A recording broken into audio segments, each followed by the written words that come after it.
Welcome to the Business Over Breakfast session for this Thursday. I'm Nicola Barrett, Chief Corporate Learning Officer at Emory Executive Education. Many of you were with us when our series began back in April 2020 with a month-long look at the economy. When we started the series, our goal was to help move us all from survive to thrive mode by providing information to make sense of what was happening in the economy and its impact on us as individuals, our families, businesses, and communities. In a world where there were very few constants, we resolved to turn up every Thursday morning and create a space and a place for sharing information, ideas, and answering your questions on what felt like an ever-expanding set of topics needed to navigate the shifting shape of work and the ever-constant challenges and complexities of our lives. Another constant was Professor Tom Smith, who has continued to help us understand what's behind the headlines and how this informs the personal, financial, and business options available to us. And he is here with us again today. As many of you know, Tom Smith is an expert in labor economics, pricing, sports economics, financing, and of the entertainment industry and healthcare. In addition to being a champion of these Business Over Breakfast webinars, he also kicked off a personal financial fitness workshop to help us all do a better job of protecting our futures so we don't end up having to work until we're 80. The next one is coming up in February, and this time we're running it in the evening to make it more accessible. Also, another shameless plug for Tom. He is teaching the Finance and Accounting for Non-Financial Managers course in April, which equips managers with the skills to take on P&L responsibilities and understand how decisions impact financial outcomes of an organization and a business unit. If you found his sessions valuable and are looking to strengthen your skills, please consider signing up for these live online classes. Not only is Tom back today, but he has a special guest, Dr. Bill McKinnon, who, among his many degrees, is a Goizueta MBA alum. Bill's career has focused on technology, telecommunications, including that sort of hairy, grisly issue of the last mile networking technology, how to make that happen, and also entrepreneurial ventures. He co-founded a startup, Channel Logics, which he led through 2 rounds of venture capital and to a successful acquisition, so congratulations. He's currently working with a group of entrepreneurial ventures in the Southeast related to forecasting financial and macroeconomic trends. I think that's probably why Tom has invited him today. But before I hand it over to Tom and Bill, I do want to invite you to the launch of the Roberto C. Goizueta Center for Entrepreneurship and Innovation on February 11th. And we'll put some of that, those details in the chat. The keynote speaker is another alum of the school, Bill Carr, who co-authored the book, Working Backwards, Insights, Stories, and Secrets from Inside Amazon. So back to Tom and Bill, who are going to kick off the webinar with some observations about what's happening in the economy and translating into what that means for all of us, and then answer as many questions as they possibly can. And I know with these sessions, there are always a lot of questions. So please write them in the Q&A section at the bottom of the screen, and the team will do their best to get as many of those answered by Tom and Bill. Enjoy the morning, and I look forward to continuing the conversation next Thursday. Thank you. Over to you, Tom. Hey there. Thank you guys for all showing up. I'm going to, I'm going to let my colleague, Bill, start some things off, mostly because one of my dogs is going completely nuts. But also because he's a good colleague, like Dean Nicola mentioned. He's an MBA grad. I know we have a lot of former MBA students who are tuning in because they want to hear what you have to say, and they're also really curious about what's going on with the economy. I know we put together a really nice Word document that's got lots of great statistics. So I'm going to let Bill take it to begin. I'm going to put my camera off for a second, and then I'm going to chime back in as Bill's gone. Yeah, so first off, I'd like to say thank you to Nicola and Tom first of all, for the gracious introduction, as well as just for the invitation. I appreciate the opportunity to help out and give back to the community. And as Tom mentioned, we put together a presentation similar to what Tom has done in the past, but also, given the recent news, we're probably going to adapt it a little bit. So I'm going to start out by talking a little bit about what's going on in the economy. Obviously, COVID is still a huge driver, even though we've had some recent changes, given the change in the administration at the White House. I'm going to try to share my screen now. And hopefully this will work. Okay, does that look good? All right. Yes, perfect. Great. So one of the main drivers that's pushing the economy right now is, frankly, unemployment due to either lockdowns or state restrictions, as well as just from recovering from the past year and the activities that have been going on.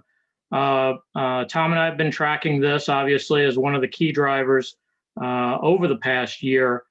Right now, we're seeing initial unemployment claims. Unfortunately, it ticked back up a little bit over the past several weeks, closing in back in on the million mark. It's at about 950,000, with continuing unemployment claims around 5 million. These numbers are a little concerning just because of the fact that they're reporting on what's happening in the fourth quarter, which is usually a strong time of year for the economy. I'll talk a little bit more about that in just a minute. Fortunately, we're starting to see increased participation in the labor force. People are returning to work. Typically, the unemployment population ratio sits in the low 60s, give or take. We're now at 57% participation in the workforce, which is a vast improvement from where we were last April. One of the other things that we'll talk about in just a minute is production capacity, which is the percentage of the production that current industry can sustain without additional capital expenditures or labor investments.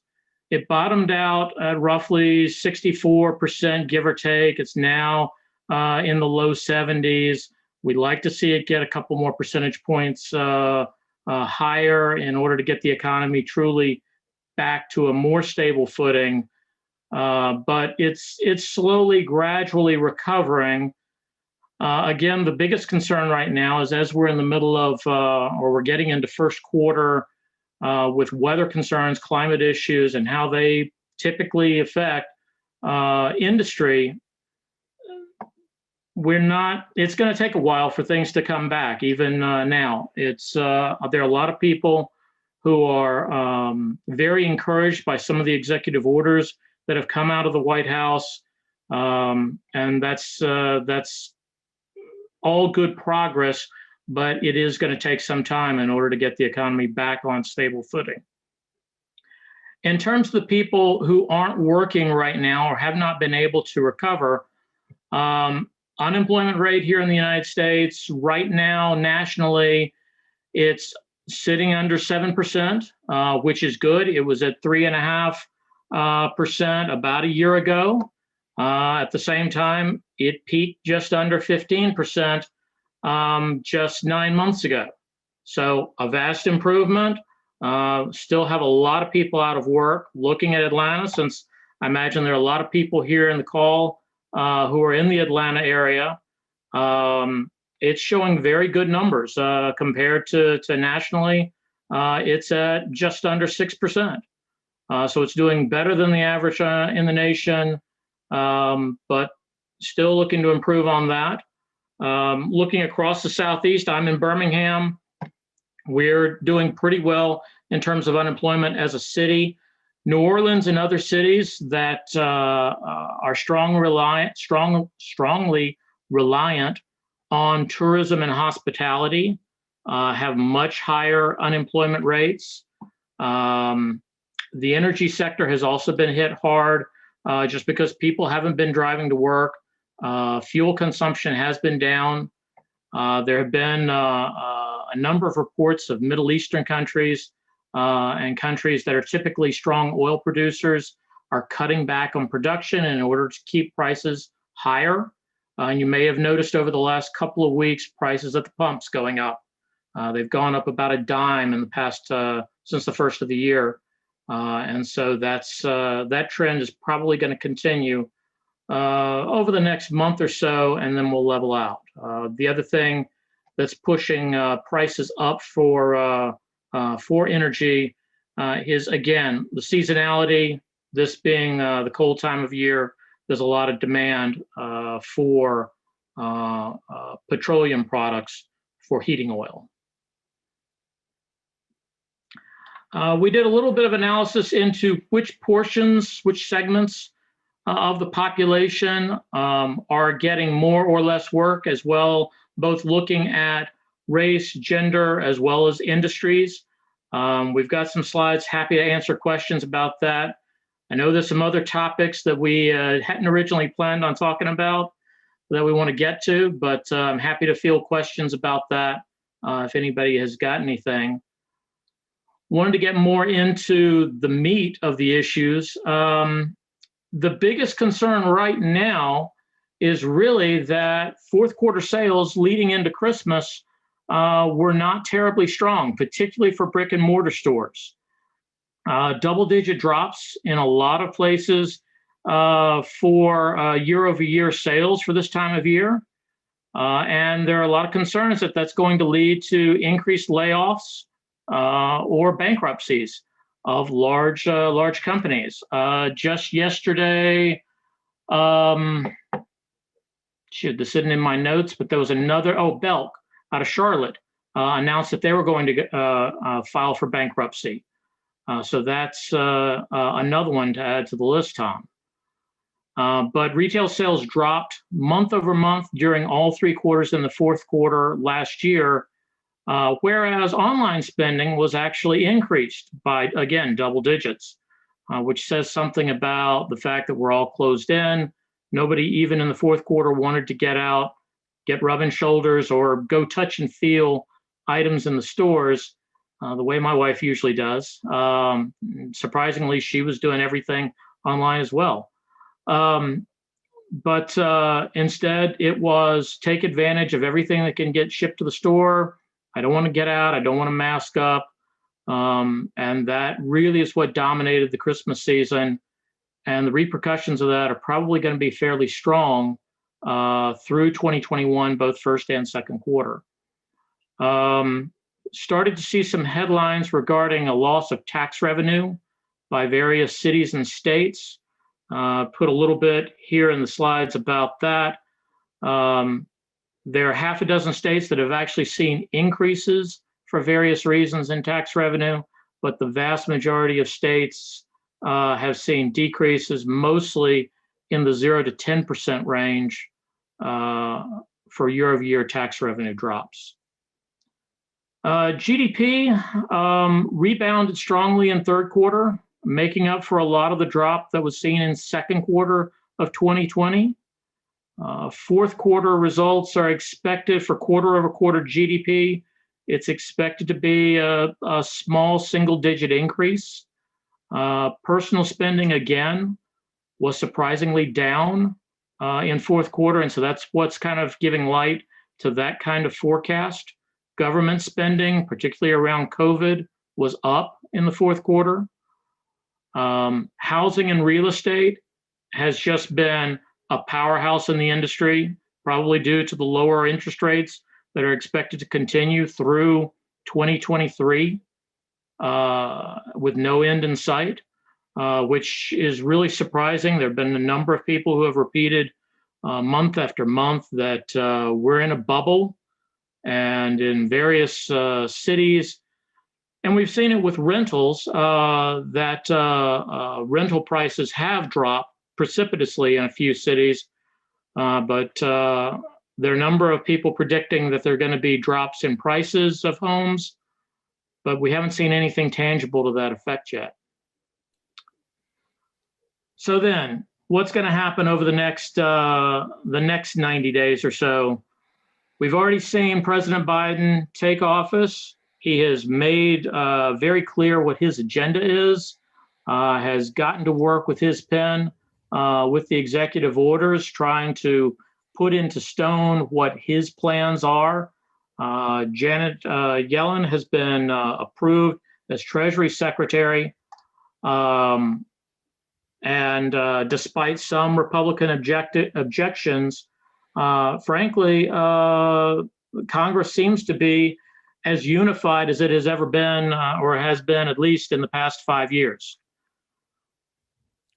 In order to address the economic issues, Biden has said very clearly he wants 100 million immunizations by the 1st of May. A lot of people have questioned whether he can get them for one reason or another.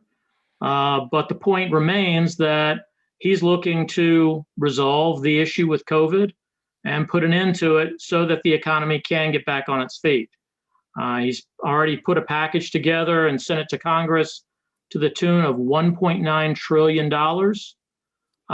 in order to address the COVID recovery. And there's a substantial portion of that recovery that previously we've characterized as kind of a K-shaped recovery, in which Wall Street has done very well, which is the upper leg of the K. But obviously in the news, I'm sure we've all heard about, there are a lot of people who are concerned about being evicted, who are concerned about their kids being able to go to school and participate and learn without access to the internet, hunger issues, that sort of thing. And so one of the strong themes, I suppose, through his executive orders is making sure that there are funds available to help people to the tune of $1,400 a person be able to live and eat between now and when vaccinations are available to the population. I mentioned earlier that the Fed has strongly reiterated that they're going to be maintaining 0% interest rates for overnight lending for the next few years in order to help support the economy, as well as they're going to be continuing with their asset purchases that we've discussed, or Tom has discussed here on the show previously. There have been a lot of concerns about, as a result of Biden's stimulus package, even though he's been able to appropriate the funding that the previous administration was using for their wall along the southern border in order to fund his program, there's a lot of concern that the drastic spending measures of the government are going to fuel inflationary forces. However, you remember a few months ago that Chairman Powell announced that he wanted to let the strategy for managing inflation by the FOMC to basically give the economy naturally a little bit more rein, a little more rope to work with, not manage it on a month-to-month or quarter-to-quarter basis, but try to manage it to a long-term target. And so he has already said that he's perfectly willing to let more inflation run through the system temporarily, perhaps generated by the stimulus package, and then manage it as part of a long-term plan later on down the road. Let's see. We've got some, Bill, I'm so sorry. I was gonna say we've got some questions that are coming in, and if we can address these questions with some of the charts that we have, I'd like to do some of that if that's okay. Yeah, I'm looking for the Q&A on my screen. Maybe if you can just pick out some questions and we can talk about them a little bit. Yeah. So we've got one person, James, who's asking about the cancellation of the pipeline causing a lot of job losses. The jobs around the Keystone Pipeline, maybe some economists suggested that maybe there were 11,000 jobs, but just because you cancel that pipeline doesn't mean that there aren't other pipelines in the pipeline. Okay, so like a company like Capco, which is out of Texas, they do industrial pipelines, and they're having a hard time finding workers. I would guess that the cancellation of the Keystone Pipeline will cause a little bit of a hiccup in that industry, but not much. The workers who generally field that type of work are very movable, like they migrate, and so because they have to go wherever the pipelines are going, and so chances are excellent that if they were in the Dakotas, they'll make their way down to Texas very quickly. People just get in caravans and go. So I don't. My understanding of how that industry works is that it's not going to be a huge disruption. There'll be some, right, but it won't be a huge disruption for a long time. And I mean, 11,000 people sounds like a big amount. This morning there were about 865,000 initial unemployment claims. So down a little bit from last week. Last week we were right around 900,000. So you're talking about just over 1% of 1% of that, right? So I mean, 1% of those initial claims would be 8,000. So we're talking about 1.5% of the initial claims. But those workers will find jobs. That's an industry where people are very pressed to move around. But I do think that there is a lot of, let's say, there's some force with respect to the oil industry, and I think a lot of it also has to do with demand side. People are now moving around a little bit more. People are doing traveling. That's definitely going to put upward pressure on oil prices. So, great question. I want to talk about, there was there was a question about the biggest increase in unemployment. Bill, can you pull up that chart that shows the unemployment differentials I'm on it now. Yeah. male, I was just looking female? at that question as well. Mm-hmm. And let's see, as I sharing, there we go. Yeah. So this is the unemployment rate for male, female by different genders, and you'll notice that there's been this dark green line is we have Hispanic males and Hispanic females. So the Hispanic females, have experienced some of the highest unemployment. White males and white females are experiencing the lowest unemployment of this group. I think that there is a lot of home dynamics. What we know from looking at demographics is that women are predominantly forced into a situation where they've got to take care of, let's say, home or household production. And so there still isn't a consistent opening of primary schools by state. And so, Illinois is shut down. We've got a lot of friends. Different school districts in this area have reopened and then shut down and reopened and shut down. I know that Bill's kid has gone through some situations where they had to shut down because they had some somebody show up as a COVID positive, and the way that it works is that women primarily take on those responsibilities. That's just what we see from the data. And I think that this is reflecting a lot of that.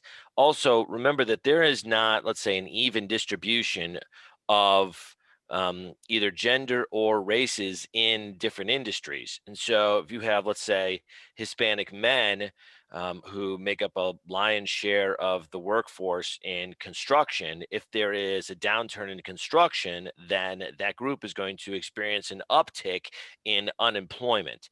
So there's multiple elements that are affecting, let's say, the underlying statistics here. One of them is there's household production issues that still are causing problems because of COVID, namely taking care of your kids, making sure that they're being taught in your kitchen or living room, wherever they're taught. Plus, different industries and different sectors are going through different elements with respect to like, okay, there's a little bit of boom, and then there's a little bit of bust, and there's a little bit of boom and a little bit of bust. And if there's different races that are, let's say, much strongly affiliated with those industries, then they experience, let's say, a rapid increase or maybe a rapid decrease in unemployment. One of the people did pose a question here, and I'm curious about your ideas of this bill, is sort of the underemployed, marginally employed, how are we tracking this, or is the system even set up to like capture the total number of people who are unemployed? You and I have talked a lot about this. Yeah, and actually, before getting into that, we also looked at a couple of other things that I just wanted to touch on for a second. Not only when you look at an unemployment rate, you also need to look at that as a fraction. So looking at the ratio gives you one view into the numbers, but you really need to then also get a sense of what's going on with either the numerator or the denominator. This is looking at then what's the participation rate, what percentage of the people within a certain segment are in the labor force, are basically looking for a job versus actually working. And so when you look at the labor force participation rate, you can get a better gauge of what's the drop off of people who have, or what percentage of people have just given up looking for a job, as opposed to they do or don't have a job. And so we see a drop off here in African American females, as well as in Hispanic males. And then additionally, we took another look at unemployment by sector. And this was actually the most interesting thing, at least that I thought, was the significant uptake at the end of the year in the unemployment rate for construction as well as for the hospitality sector. And we can attribute the hospitality sector to a number of things that have been in the news regarding, again, Hawaii, Florida, Las Vegas. Disney in particular has been laying off. They appear to be going through tranches of funding for their personnel. They've had strong layoffs. Looking in the technology, white collar technology space, it's volatile, but it seems to likely be coming down some off of its initial crest through the second quarter. Manufacturing is dropping off. Manufacturing plants and production seems to be getting back into norms. Tom, to your previous question about how is the Bureau of Labor Statistics measuring gig economy and partially employed people, marginally employed people? That's a very good question. I'm concerned that, or maybe I should say I'm hopeful that over the next couple of years that we're going to be able to see a change in the framework for how they track whether someone's employed or to what degree they're employed, and if that's satisfactory for their lifestyle, for their desires. But there are going to have to be some changes made over the next couple of years in order to figure that out. Yeah, there's a couple questions that are asking about, okay, even if you're looking at these dynamics, are there different prospects for different groups? And so how quickly can, let's say, African-American women re-enter the workforce, or how quickly are, Hispanic males, can they find new employment and what have you? So I think that that's a major concern. And the unhappiness of, let's say the average Joe on the street over the last 4 or 5 years has a lot to do with the very, very mediocre wage growth that we've seen. What we have is a situation where firms are not inclined to give raises. They really haven't increased wages at the same pace as inflation. So wage growth is just under 2%. Inflation is right around 2%. And so most people, if you're working 9 to 5 and you're working paycheck to paycheck, have not seen an increase in their economic position. I think this then also leads to a strong amount of discouragement. And so we're seeing some of that. And some of the questions are saying, yeah, don't we have a lot of discouraged workers? And we certainly do. The ability for people to enter back into the workforce has a lot to do with the ability for these small businesses to reopen and what they look like when they do reopen. And one of the things I've talked about a lot is that the economy that we're going to see coming out of this recession is going to be significantly different than the economy that we currently, or that we think about, right? We say like, oh, this is what happened. We go out to dinner and a movie on Friday nights. Well, that economy isn't going to exist in the same way. It's like, okay, let's order Uber Eats and watch something on Hulu. And there's just a different economy. And so if you've got different groups that have attached themselves to certain industries, then, and those industries don't come back, then the groups are going to have to find, let's say, new industries to attach themselves to. I am very fearful that we're going to have a jobless recovery. Remember, George W. Bush had a recession, the 2001 recession. That was a jobless recovery, and the unemployment rate only went up to like 7%. But that unemployment rate stayed there for a long time. And even though during the 2008 recession, the unemployment rate was coming down, it was coming down at a very, very, very, very slow clip. Now we saw our unemployment rate go all the way up to like 14% and come down to, let's say, 7 or 8% pretty quickly. But now it's just been hovering at that level because people are still being disattached from their employment. I think that that's going to be going on for maybe another year, where every month or every week we've got 700,000 people who are filing initial unemployment claims because they thought they had a job, or they thought they had a job in an industry, and poof, that industry is gone or has reconstituted itself in a way that didn't look like it did prior to March 2020. So Tom, let me chime in on that a little bit, because I think you hit on a very key point. One of the things we were looking at yesterday when we were putting these slides together was on the labor participation rate for different segments of the population. Talking about previous recessions, looking at the 2007-2008 recession or bubble that popped that caused the recession. The recovery, for instance, of African American males and African Americans in general around them after that recession was extremely slow. It took 4 or 5 years for the percentage of that segment of the population to re-enter the workforce to the level at which it was prior to the recession.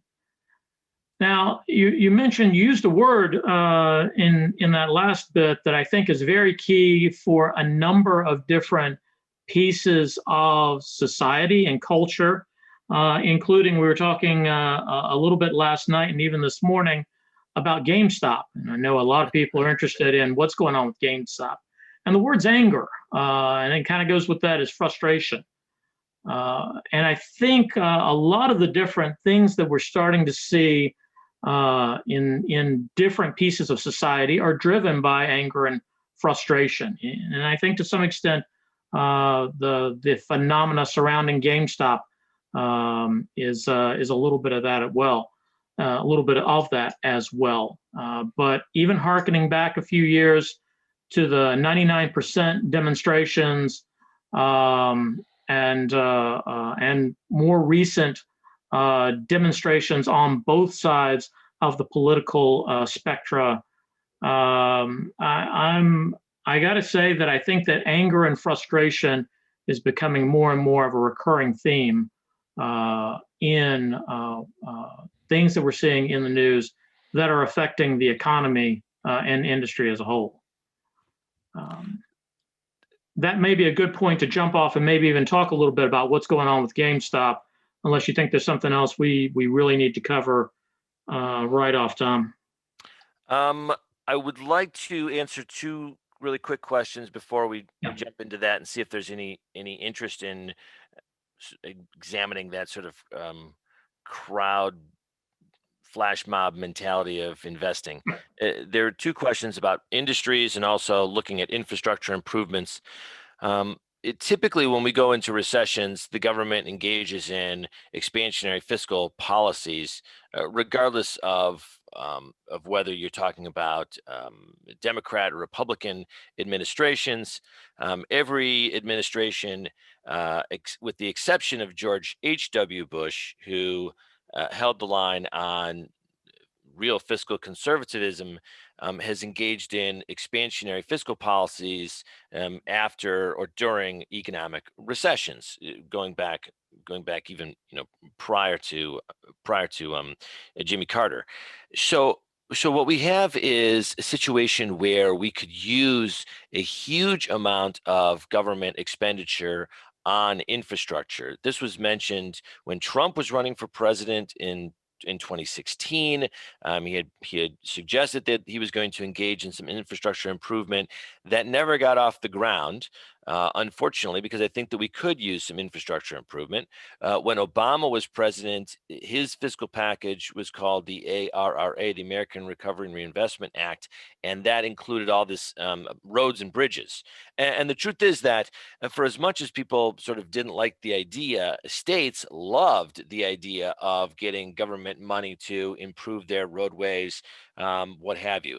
We could definitely use some infrastructure improvement, not just on roads and bridges, but also, let's say, high-speed internet, Google Fiber, things of that nature, especially given how that we're living and working and learning. Google Fiber or other types of high-speed internet infrastructure improvements, I think are the right kind of fiscal package to implement. There might not be an appetite for these huge projects, these New Deal types of projects, but I think that might be the solution for coming out of this recession, especially if you targeted a bunch of people who are unemployed and you said, here's the deal. We're going to employ you as the government. We're going to build roads. We're going to build bridges. We're going to put up high-speed internet. And you get a vaccine along with this. So you get a job, you get a vaccine, and we give you housing and we give you food.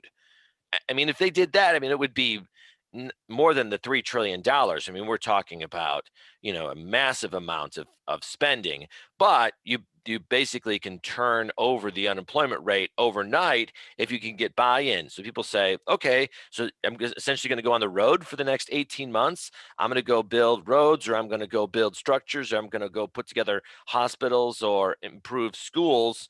And there's just a caravan of people who are living.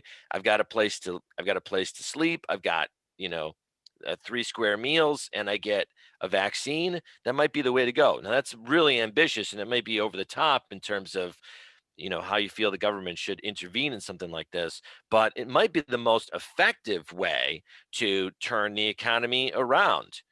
Tom, that sounds like you're talking about an 2020 version of FDR's New Deal. Yeah, that is right. That is a New Deal kind of approach, and it might be what we need to get this economy back rolling again, because I don't think the $1,200 checks are going to really push the economy into a situation where it really picks up steam. I have nothing against $1,200 checks, but I don't know if that kind of piecemeal, little by little by little by little kind of movement is what's going to really get us there. And so I'm curious. Another person was asking about the different industries that might be impacted by this the most. Bill, which industries do you see as being the most, let's say, negatively impacted, or the industries that might be able to come back, once the vaccine really starts rolling out?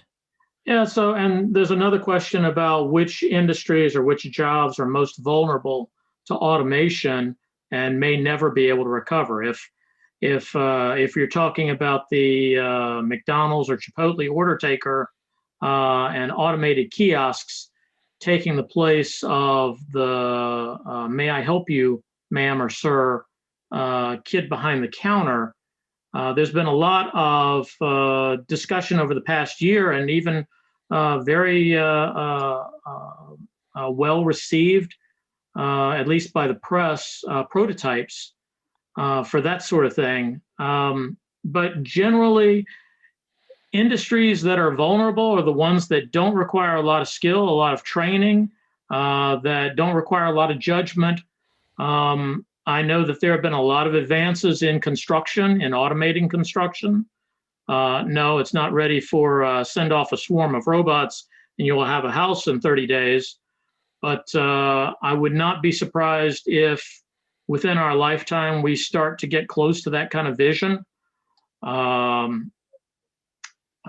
Other types of manual labor, no judgment, no education type of industries that are vulnerable to opportunities for automation. Could be some in hospitality and leisure. I've seen automated drink service providers. Now, admittedly, they don't listen as well as your neighborhood bartender, and they don't know about your problems as well. But I've seen a number of those things start to come out of the technology community. Could we start to end up getting ourselves into a cycle of automating people out of jobs, significant portions of the population? Possibly, I suppose. Is it going to happen in 2021? No. Could it happen in 2030? Depends on how clear your crystal ball is. Anything's possible. Let's see. Looking through some of the other questions. Roy is saying there are tiny houses being made with computer printers. That's true. That is, I think that's amazing, right? And there's been several questions about automation. I just gave an interview with Forbes last week about the impact of automation and how that's, let's say, spilling into the unemployment rate. And the truth is that when you have these economic disruptions like we're having right now, firms will reevaluate what's going on with respect to how much capital they have. So what are the processes that we have? Can we save money by investing money in capital, firing a bunch of workers, and then having their jobs basically being taken over by artificial intelligence, robots, other types of logistical processes that require fewer people? It's a different time horizon. So you might have to sink a bunch of capital now, but then you've got, let's say, some kind of an ROI, right? A discounted value of the returns over 15 years, but you can at least map it out and say, okay, well, if we do this now, right, money is cheap, we get a big loan and we invest now, and we can fire like a third of our workforce. The truth is that firms are making changes about how their operations are working with respect to labor versus capital, and they're making the choice of capital versus labor.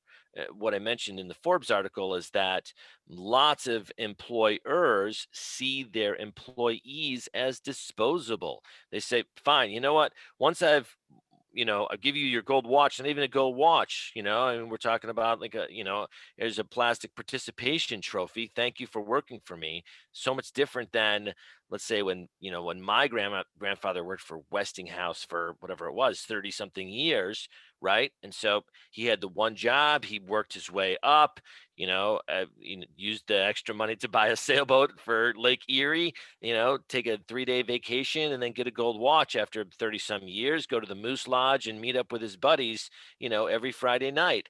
I mean, that was the life. That's what you did. And that's how you worked, and that's how you took care of your family. That's just not a model anymore. So you're disposable as far as most employers are concerned. That is problematic because people are not quick to be retrained. And there is very little resources that are put out there by, let's say, the government to retrain its workers.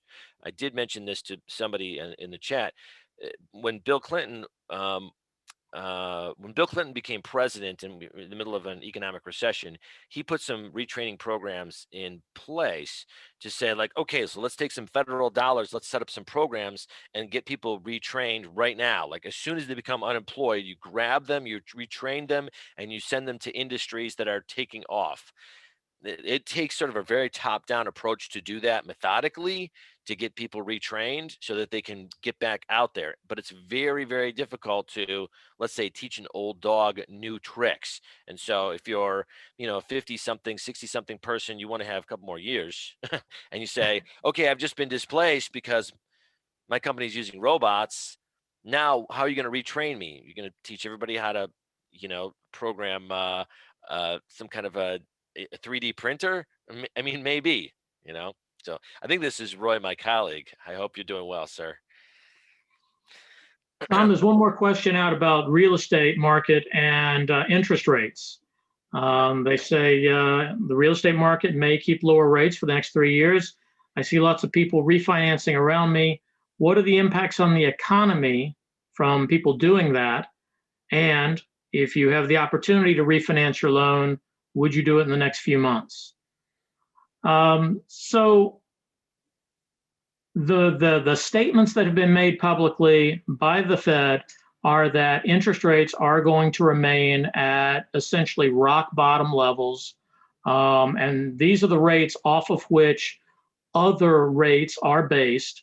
And they're going to stay there through 2023. At least that's the cross my heart promise that Chairman Powell has made to everybody publicly. And I don't mean to be facetious and give any reason to believe that it's not true. The only thing I won't even imply it, I'll openly state it. It's not written in stone. It may not last until December 31st, 2023, but plus or minus, he's looking to support the economy any way that's reasonable. So don't plan on taking your refi papers to the bank on December 1st of 2023. Do it when it seems right for you, and no sooner, no later. But to your point, or to the point of the question's flickering around a little bit on me, about what are the ramifications of it. Well, first of all, as of last December 1st, the FHFA, if your mortgage was going to be as part of the refi backed by Fannie Mae or Freddie Mac, there's an additional 0.5 point built into it in order that's going to go straight to the FHFA. Because rates are so low, they're assessing that fee as part of refinances. Now, obviously, that's water under the bridge and simply a bit of trivia that really shouldn't change your mind if you think you need to do that. And the main reason that somebody would refinance their mortgage is to free up capital on a monthly basis, probably to lower their monthly payments. I suppose you might want to try to pay more principal per month and increase your payments at a lower interest rate. Say you want to get out of a 30-year and get into a 15-year fixed at 2.8%. You may have higher mortgage payments, but pay your mortgage off faster, depending on how the numbers work out for you in your situation. More than likely, a lot of people, though, are simply going to be extending the horizon over which they're potentially going to be paying off their mortgage. It's difficult to speculate what's going to happen any farther out than, say, 5 to 7 years, since that's kind of the average horizon that people keep mortgages these days. But more than likely, most people who are refinancing their mortgages are trying to get a lower rate. They're trying to get a lower payment. They're trying to free up capital in their monthly paycheck, either as living expenses or as savings.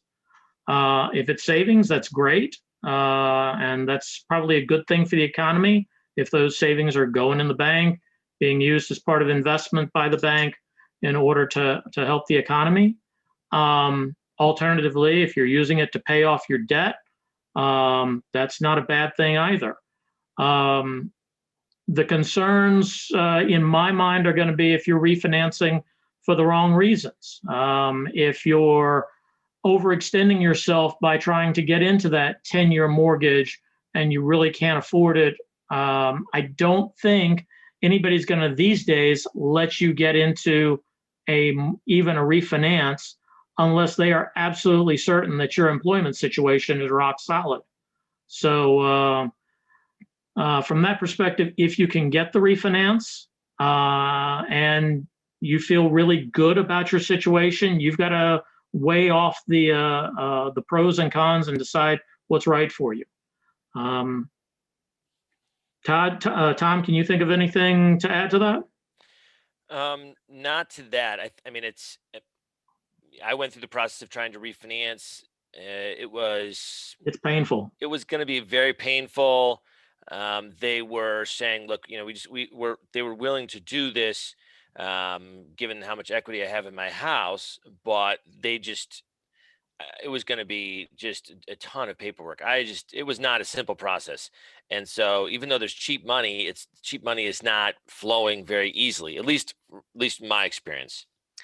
There were a couple different questions about minimum wage, $15 minimum wage, as well as some different sectors. I'm going to tackle the question about different sectors: arts, sports, travel. The arts and sports sectors are suffering considerably. There's been a couple really interesting articles written by entertainers who are talking about declaring bankruptcy because they got the Netflix special. The Netflix special leads to a tour of, a comedy tour across, 50 cities in, 60 days or whatever it is. And that just isn't happening. And the truth is that it's a sector that relies on, person to person interaction, and it's dead.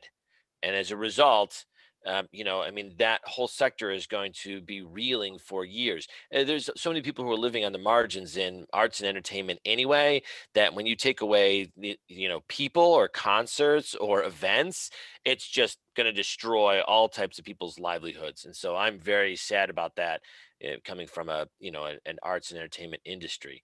There was a different question about the minimum wage. So there's been some talk about increasing the minimum wage, let's say across the country, to $15 an hour, trying to create this living wage. And I have, let's say, mixed feelings about this. As a labor economist, I understand that there's not just one single labor market. There are multiple labor markets. So the labor market in New York is different than the labor market, or the labor market in Manhattan, New York is different than the labor market in Manhattan, Kansas. And I think it can be dangerous to put in place a policy like a $15 minimum wage everywhere when you're not compensating for, let's say, cost of living allowances or things of this nature. So $15 may be something very suitable for New York or San Francisco, Los Angeles, but $15 might be a bit much in, let's say, Manhattan, Kansas, or Magnolia, Arkansas, or something. It's very difficult to pass federal legislation that has different wage rates for different states, though. So I am fearful that people are going to get sort of hung up on a dollar amount rather than coming up with a policy that actually makes sense. Of course, we are talking about policymakers, so the idea of policies and making sense sometimes don't really connect. So Tom, just I know that $15 is something that the press has latched onto lately, and a number of people have been behind it. One of President Biden's executive orders, and now I'm going to be very careful about the verbiage here, requested recommendations for federal government employees to get that rate. He hasn't said anything about a universal minimum wage that's being applied across the board. And in this day and age, with white collar workers essentially able to work from anywhere, you're absolutely right that if somebody decides, well, I'm going to stay with my mom and dad in the middle of nowhere in Wisconsin, Oklahoma, South Carolina, I don't know, where $15, that's like 3 meals, as compared to in Atlanta, it's barely a half a meal. Or some other equivalency, that's going to be tough to do. I know we might have room for like one more question. I know that we need to wrap up.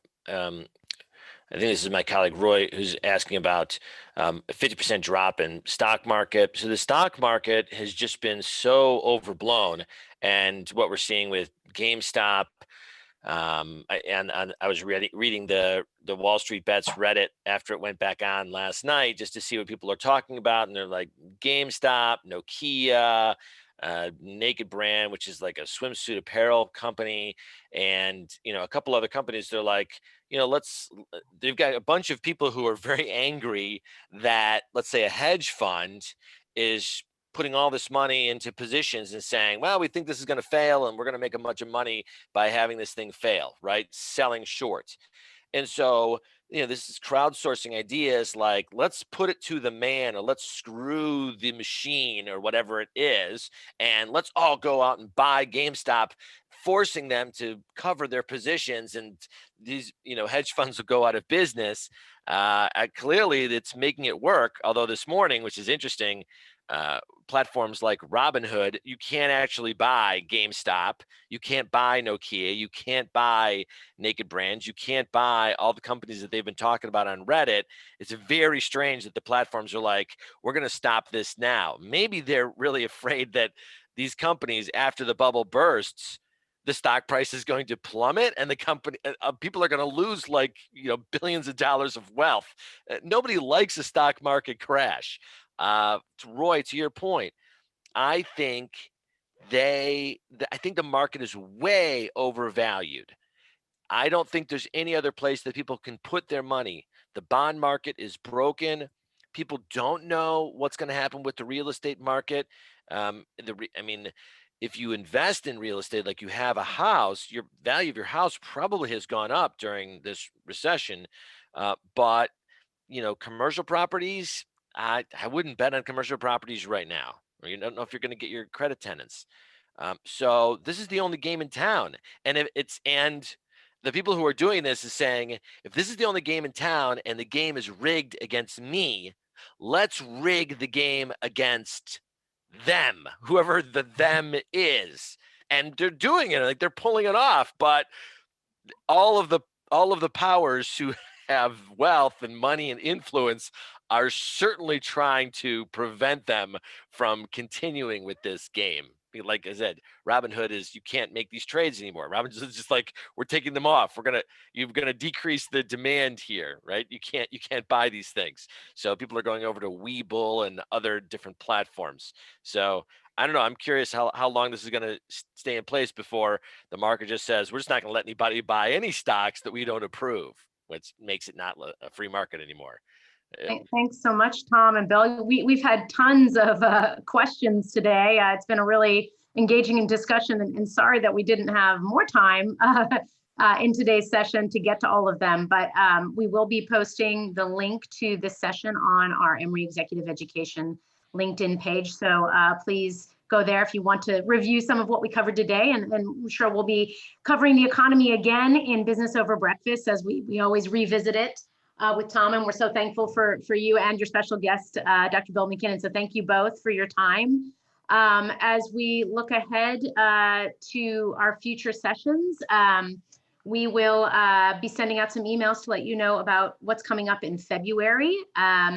Our very next session will be focused on performance management and social justice with Randy Lucius. At the end of the session today, we're going to ask you for a little bit of insight into what you learned today and what was useful and helpful for you. So if you can please let us know your feedback. And I just want to share with you real quick some of the upcoming courses that we have. So give me just one moment. I know Nicola mentioned a special event that we have coming up for our Center for Entrepreneurship. So we hope you can join us for that. And let's see, also, we mentioned that Tom is going to be presenting or in our personal financial fitness course. And I apologize, I'm having a little issue getting my slides up, but so we've got some links there in the chat for you. So feel free to check out the courses we have coming up. At financial fitness workshops are coming up in February, as well as our finance and accounting for non-financial managers with Tom in April. So thank you so much. I've got some assistants here. Thank you, Jasmine. So you can see the list of courses there coming up. We hope you'll join us if you've liked what you heard today. So with that, I'll just turn it back over for closing remarks from Tom and Bill, and we thank you again for your time this morning. No, Well, I'd like to first thank Tom and Sarah and Jasmine and Nicola for having me this morning. I do appreciate it.